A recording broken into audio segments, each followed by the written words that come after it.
Welcome to the Louie Herron podcast, where I'm going deep into business, sales, leadership, and life. And I mean life, from the boardroom to the bedroom, from business acquisitions to personal addictions, from being saved yet still feeling like a slave, from manning up to mousing out, dealing with divinity to reality. This podcast is dedicated to growth, learning, inspiration, and healing. Jump in, hang on, and hang out. You'll never know which topic I'll tackle next. But one thing's for certain, I'm here to share my experiences, strengths, failures, and hope, all to help us live life at the highest level we can.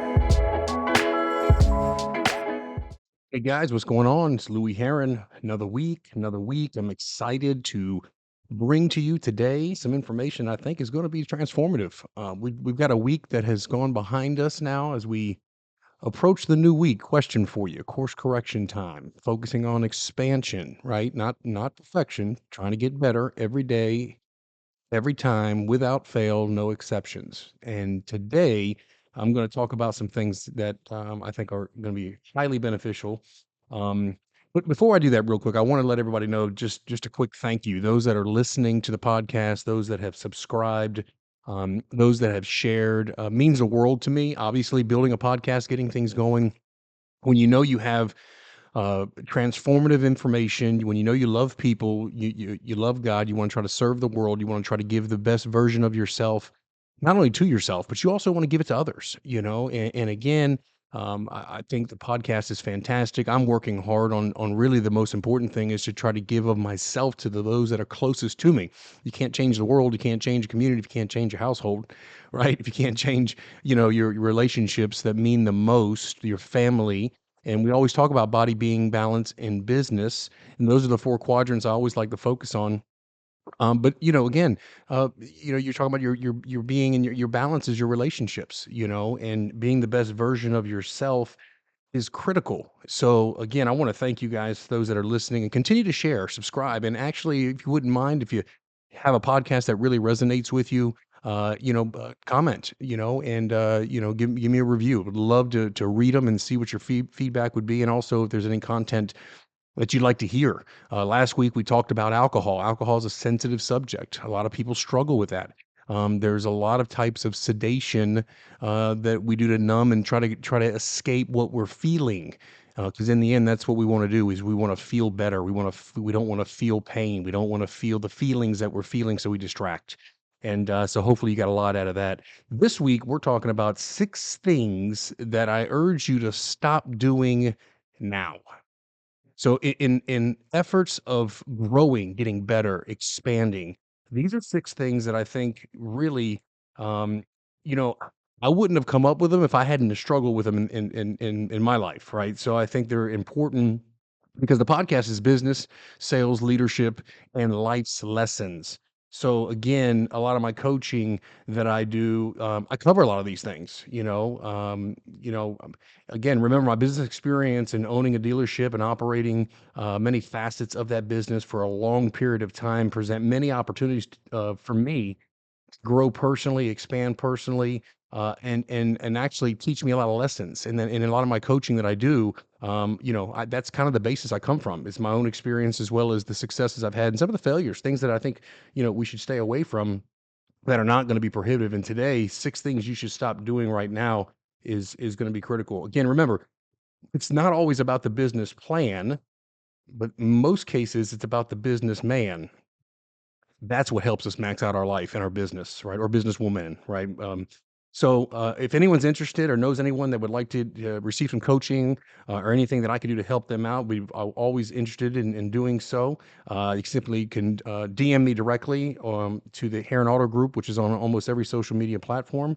And if there's any way I can do to help somebody, I'd love to. So my question is, what areas does the businessman need to improve, right? So obviously this is kind of a men's podcast, and now I do have some female listeners, so I think we all can grow from it. But we're talking specifically about like what do we need to do to get better? And in the car business, many of you know this because you either bought a car or some of you are familiar with the car industry. We do many appraisals on trade-ins, right? And when we look at a car, we look at the miles, the condition, how it drives, and then we place a value on it. That's how we appraise a car. We look at the miles, the condition, how it drives, and then we place a value on it. So, with that being said, I'm suggesting that many of us need to start doing some appraisals on ourselves. Now, this requires some quiet time. So, really look at your miles. Look at your miles. Look at your condition, and look at how you drive, and then put a number on it. You know, scale it out 1 to 10. 10, it's phenomenal. One, it's awful. We hit a lot of cars that are 15 years old for $1. Believe it or not, 100. They're rough, rough. We got all kind of acronyms and jokes for when we see a rough car. The question is, are you rough? What does your miles look like? What does your condition look like? Externally, you may look okay, but internally, what's the condition? The mental condition, the spiritual condition, the things that matter most. What is your relational condition? Things that you need to work on. All of us need to work on. So again, I really believe in addition by subtraction. I mean, I think adding one more thing to the pile sometimes can be harder when we're trying to improve our lives. So I think when I'm talking about stop doing some things, we're trying to really subtract some things, therefore adding more value to what we're doing. And again, when these things happen, you know, when we're doing these things, these 6 things, they keep pulling you down, they're pulling you away from your purpose, your power, your perspective, and obviously your profits in your business, right? So, okay, let's get right to it. Number 1 thing we need to stop doing right now. When I say we, I don't have a mouse in my pocket. We means me, means all of us. Um, so when any message that I give, I'm speaking to myself as much as I am to you guys because it's important and critical. And I've got to practice what I preach. And I got one on here in particular that just kicks my ass that I'm going to share with you. We need to stop doing, and I have no choice. I have to stop doing. So, and I'll get to that in a second. But the first one is stop spending time with weak people. Weak people are always going to pull you down before you can pull them up. Now, some of you may think you're, Tony Robbins, or you've got the great, mojo to lift everybody up, and I probably think I fall in that category. But the bottom line is, if I hang around too many weak people, it's going to pull me down. Okay, look, think about it like this: in life, there are workers and there are coasters, right? There are people that coast, and then there are people that work. And the people who work on and make and create change in themselves, I'm not talking about the perfect person. I'm not talking somebody who's weak, who has made a mistake, or they're not consistent, but they're working on it. To me, that's a worker. I mean, I'm not going to placate or make excuses for somebody because I can jump in that category every now and again, right? If you make commitments to yourself, you need to have integrity and keep the commitments you make with yourself, and that's what really helps us all expand. But I don't wanna hang out with coasters, and coasters are the people that listen to content and things that I'm saying and scoff at it, laugh at it, like, "Yeah, yeah, whatever, whatever." That's a coaster, man. I don't want that to me is a weak person. I don't wanna hang with weak people, right? And again, you can see this in the workplace. This has become a real big problem, right? Because you think about it, if you're the owner of your business, or you're a leader, or you're a sales manager, or a general manager, or you're the operator, and you obviously you're there for a reason. More than likely, you're not a weak person. And when I mean weak, I'm talking about mentally weak, weak resilience, weak disciplines, weak fortitude, weak capacity to handle more, learn more, grow more, get more, be more, do more, have more. That is not a weak person. That's a person who's going after it. And again, when you look at the workplace, you could be surrounded by some weak people. If you're a leader, you may have to trim out some of the fat, some of the weak guys, because again, the weak people pull everyone else down. Again, not brain surgery, but number one is stop hanging out or spending time with weak people. Okay. And I think we need to be really ruthless in really managing our time, our energy, and the people that we surround ourselves with. Remember, again, our time, our energy, and the people we spend our time with. We got to be ruthless and really analyze and appraise those scenarios. Let's go to number two. Number 2, stop trying to impress people. Look, here's the deal. 80% don't care and 20% is glad it's you. They really and truly most people don't really care. We spend the time, we as in us, all spend time on social media. We got colleagues, friends, associates, people that we kind of know, but don't know very well, and we watch their lives and their filters and all this kind of thing. Look, it could be super easy to try to impress people, but the stress and relief when you don't give a fuck anymore about what people think. And that's a work in process for a lot of people, myself included, is like, it's hard not to try to air, someone's perspective but every time I do this, it throws me out of authenticity. It throws me out of alignment. It throws me out of my truth because I'm trying to impress or impress upon somebody something that comes from a deeper root, right? If you're an individual that wants to impress people, you gotta look and say, "Okay, pen to paper, where's this coming from?" Okay, because the most important person to impress is you. Think about that for a minute. When was the last time you looked at you and said, "Damn, yeah, I'm impressed." Was good. When was the last time you literally looked at yourself in the mirror and said, "Man, I am freaking impressed. Good job, Louie. I'm impressed." Most people don't talk to themselves that way. I have moments where I don't talk to myself that way, but what could you be impressed about? I don't know, how you handled a certain situation. Maybe it was a deal you worked your tail off to close. You finally got it closed. Man, be impressed, man. Great fucking job, dude. Great job. Right? Maybe you hit the cover off the ball with your spouse, your partner. I mean, you freaking just crushed it. And she is just like, man, that was nice. That was good. I mean, be impressed, with yourself. Don't worry about the other people. I mean, be impressed with the commitments you keep to yourself. You're working on something, you're 60, 90, 120, you're 6 months, you're 2 months, whatever the case may be, you're working and you're keeping the commitments to yourself. Man, be impressed with you. Give yourself a pat on the back. Maybe you're eating better, doing some things or getting in the gym. Be impressed with yourself. I mean, and a nice way to do this is what would your future self be impressed with you? What would your future self be impressed with by you? Write it down. Write it down. But number 2 is stop trying to impress others. Number 3, stop asking for permission. Simple things. And man, I have done this, especially in my personal relationships. You ever had the conversation of, "Hey, where you want to go to eat? What do you want to eat? I don't care. What do you want? I don't know." I mean, look, the bottom line is, you're the man. Lead. Lead. This whole permission thing, something as simple as where do you want to eat? Number 1, I've been there, right? But at the same time, it's very unattractive, not only to your partner, but other people who look up to you and they see you as weak. It's unattractive. Like you're a man, you don't need permission. I mean, when you were a kid, what did you do? When you were a kid, when you were a boy, you got permission because you needed to get permission, right? You had parents and people guiding you and so forth. You couldn't make those decisions. You had to get permission. You're not a boy. I'm not a boy. If you find yourself always asking for permission, you're reducing yourself from a man to a boy. That's approval seeking, validation driven personality. I can clearly understand from some of the healing work that I've been doing and continue to do of me having that issue. Remember, if you have a position where you're looking for somebody else to validate you, then you now also give them permission to invalidate you. Think about that, right? So again, when we do this, when we're asking for permission, we're actually delegating our power to someone else. And quite frankly, someone else may not want the power, right? Those of you that are married, I'm sure you would probably agree. You may have a strong personality in your partner, in your wife, spouse. You may. At the same time, I guarantee you, she doesn't want to handle everything.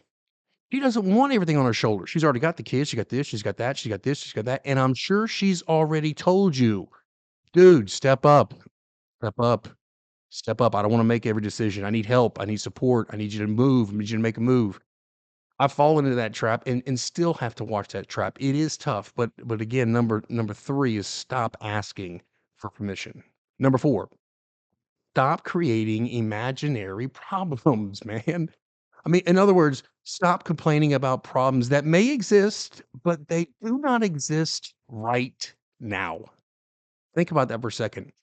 How many times do you have this scenario sickness? We don't even have the experience going on right now. It's probable or it could happen, and we're already worried sick about it. We're already taking up our bandwidth anticipating it. Man, it hadn't happened yet. But yet our bandwidth is like all consumed by it. We're all in it. Again, if it doesn't exist right now, don't fabricate and create this. I mean, look here's what fear says. Fear says, "Oh my gosh, what if? What if?" But faith and courage says, even if, right? Two different perspectives. What if? And the other side of the fear side, what if? What if it this? What if I don't do this? What if it goes wrong? What if he does this or she says that? Or what if it goes right? What if it goes fantastic? Number one, but number two, faith says, even if. So you have this potential problematic maybe situation sort of kind of could come up, but because it maybe happened in the past and you're consumed with it now. And somebody with faith says, even if it comes up, even if it happens, we're gonna be okay. We're gonna be fine. Because we have a tendency as human beings just to manufacture problems that just haven't happened yet. Things like, "Oh, man, we need Trump back in office, man, or we're in big trouble."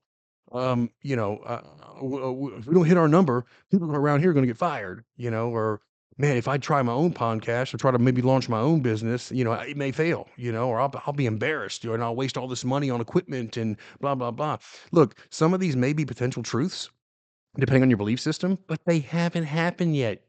You're worried about what if you start your own business and it failing, you hadn't even started it yet, but you've already created this whole problem. Look, in the end, the universe, God Almighty, life gives us plenty of problems to already handle and solve. Stop dwelling on problems that don't currently exist. Don't look for more problems. You don't need to keep looking for more. Look for some good. Don't look for some problems. Okay, number 5. This is the one that I shared with you earlier is straight kick my ass, and I will concede I'm guilty as charged, and it has to end. I'm telling you to stop, and I have no choice. I need to stop. This is stop eating like crap until it's too late. And I'm not trying to shit on you guys. Look, I'm not talking at you guys, man. I love you guys. I'm encouraging. I'm trying to inspire you to think differently. Just trip a trigger. I don't know what. But in some of the things we talk about, like this is massively important. I just got some blood work back, and quite frankly, it's awful. It's awful. On the outside, I don't look fantastic. Don't get me wrong. I'm not lean and ripped and shredded by no means. By no means whatsoever. You would think I look halfway healthy, and when I'm in the gym, activity-wise, I can still move. I'm not 25, getting close to 50 here, but I can still move and lift some weight. Okay. But I got my blood work back, my internals, not good, not good. Again, stop eating like crap. And what I mean by that is think about the sugars, the caffeines. Look, the sugar, caffeine, all that creates is more anxiety and depression. You consume all this sugar, which is damn near in everything you eat, and most of it's self-induced with like maybe candies, snacks, which I was a huge problem for me. But consuming all that energy and not burning it off, going to the gym or rolling on the mat or, whatever the case may be, man, you just start to store all that stuff, right? And the problem is you just continue to eat what you want to eat. And the reason why you eat what you want to eat is because you had the ability to do so for so many years, whatever that looks like. Some of you may not, maybe you've had some scenarios where you had to watch what you eat. But the days of eating what you want to eat, if you're smart, I'm telling you to stop eating like crap. Never do we ever most people look at the labels on the food. Man, you go to the supermarket. Look, my partner is all about like perfection when it comes to the internal side of her body. And physically she looks fantastic, right? Internally, I would think she'd look fantastic. But to her, in some of the blood work that she's done, she's had a fervent desire and has been looking at labels. As long as I've known her, she's always just kind of watched. She's never really been poor, in my opinion, as far as the eating. Um, but she's on a whole nother level, man, and I'm chasing. Like, she is on a whole nother level, and I'm way behind, and I have a lot of work to do, but looking at labels is one thing. Never looked at a label. If you look at a label, let me give you a great example. I'm holding in my hand some Green Wise Publix chicken. Everybody wants to grill some chicken. That's a healthy meal, right? Grill some chicken, get a baked potato, whatever the case may be. Let me give you something that you need to look at when you look at a label. Okay, you look at the fat grams, you multiply the fat grams by 9 and divide it by the total calories, and that tells you how much fat, real, raw, relevant, hit fat is in what you're about to consume. And I've got in my hand Greenwise Publix chicken drumsticks. By the way, drumsticks and thighs, super fatty. Chicken breast is obviously always the best. 10 grams of fat times 9 is 90, divided by 170, which is a serving size. 53% of a drumstick is fat, but it's grilled chicken. Here's my point. My point is, don't stop eating grilled chicken, and don't not enjoy drumstick. My point is, we got to start looking at these things, right? Look at the labels. Look at the labels. How much fat content is in the label? This is I didn't like this is something I learned. I'm looking at. I have no choice. My blood work's awful. I got to get moving, right? What does it matter that you learn how to create a physically fit body and you make all this money and but you die when you 53 years old? What does it matter? Guys, when I'm telling you stop eating like crap until it's too late, what I'm telling you is I'm encouraging you, when you get blood work back and a doctor says, "Hey, bro, we need to slow this thing down, man. You got high blood pressure, man. You got high cholesterol, man. You got some issues going on. You got cardiovascular disease potentially. You got some real issues going on, man." All right. And again, I'm just trying to help you understand that stop eating like crap is a vital piece. There are so much chemicals in food. You go into a supermarket, look, even Whole Foods, some of these better places have better quality of food, but there are chemicals in everything. I never even paid a lick of attention, could care less. And I'm encouraging you, there's barely anything you consume that doesn't have shit in it, okay? I mean, and when you eat that stuff, that processed food, all those things that we've gotten away with for so many years, affects your energy levels, your sleep, I mean, your testosterone, the inner lining of your gut gets eroded, you get bad gut health, you're in real bad shape, right? So again, don't be like me, where I would pray my body would be some kind of great chemist to separate all the damn uh, chemicals out of energy drinks I would consume or alcohol that I consumed, and just pray that I'm going to be fine. It doesn't work that way. It doesn't work that way. Not only is liquor and alcohol and those things poison, but the foods we put in our body is probably as bad or worse. Sugar is bad news. Bad news for the body. Poison. Okay. Again, number 5, stop eating like crap, okay? Stop eating like crap. Last one, number 6. Here's the vital one as we land this plane. Stop being the supporting actor, okay? Look at it like this, your life is like a book. It's a movie, it's a book, however you wanna call it. But we need to take back the pen and start writing the future chapters of our life story. Look at your life as of right now. Boom, right now, up to this point and go backwards and look at the successes, the failures, the wins, the losses, the ups, the downs, the peaks, the valleys. Measure those. What have you learned from those? What could you have changed from those? Would you change anything of those? Would you keep them all the same for growth purposes? Are you grateful for everything that you've gone through? Period. Now we look forward. Now we say, I want to create something different. I want to create something in my life different. I wanna write some chapters. I want to be more thorough in my thinking and in my mindset. I mean, again, are you spectating and watching the game happen to you, or are you actually physically getting in the game, making some plays to affect the score of your life? How many W's you got?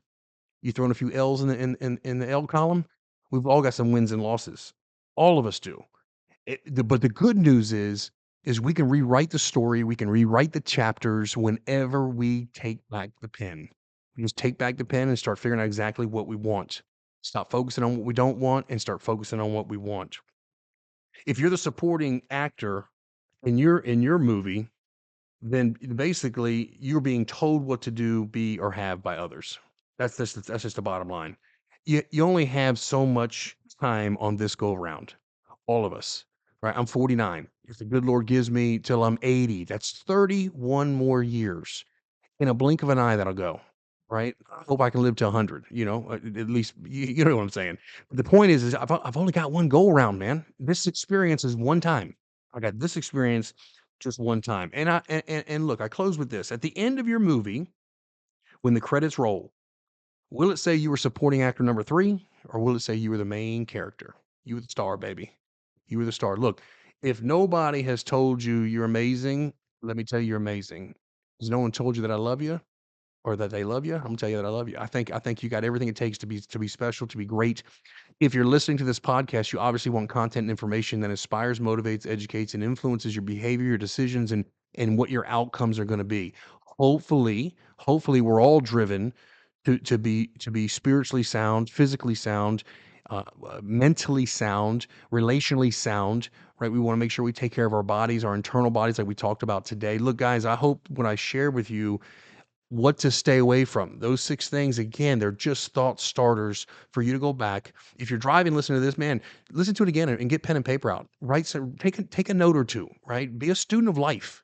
Be a student of life. I know grade school and secondary education is over with for you, and college maybe for some of you guys, and your master's may be done as well. And you got to get that education, but there's nothing more important than a life education, right? And so what we talk about is we talk about business, sales, leadership, and life's lessons. Listen, until next week, thank you so much again for listening to the Louie Herron podcast. I am Louie Herron, and if you like what you heard, please share it with somebody else. Help them get maybe a little motivation, a little inspiration, a little something that gets them going to help them on their journey. And until next week, guys, we'll see you on the Louie Herron podcast.